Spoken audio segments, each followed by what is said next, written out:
açıq qaldı o nağıllar, bitdi qurtardı xəyallar gözümün önündə mənim.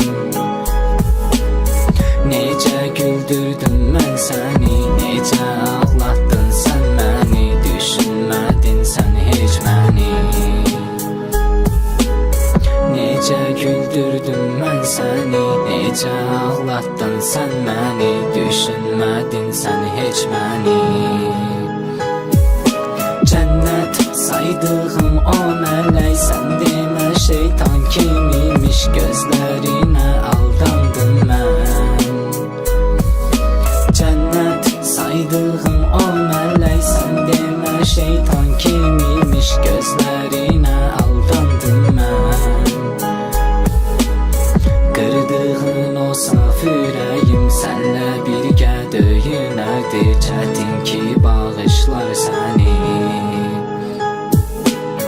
Qırdığın o saf ürəyim sənlə birgə döyünərdi, çətin ki bağışlar səni.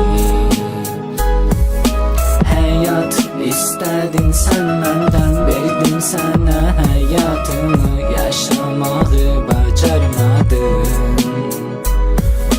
Həyat istədin sən məndən, verdim sənə həyatımı, yaşamağı bacarmadın.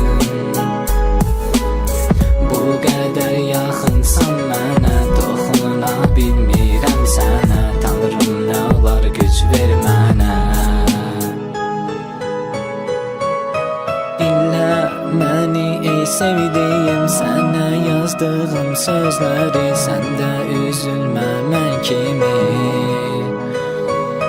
Dinlə məni ey sevdiyim, sənə yazdığım sözləri, sən də üzülmə mən kimi.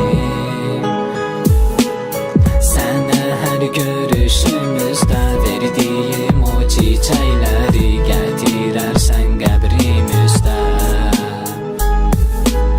Sənə hər görüşümüzdə verdiyim o çiçəkləri gətirərsən qəbrim üstə.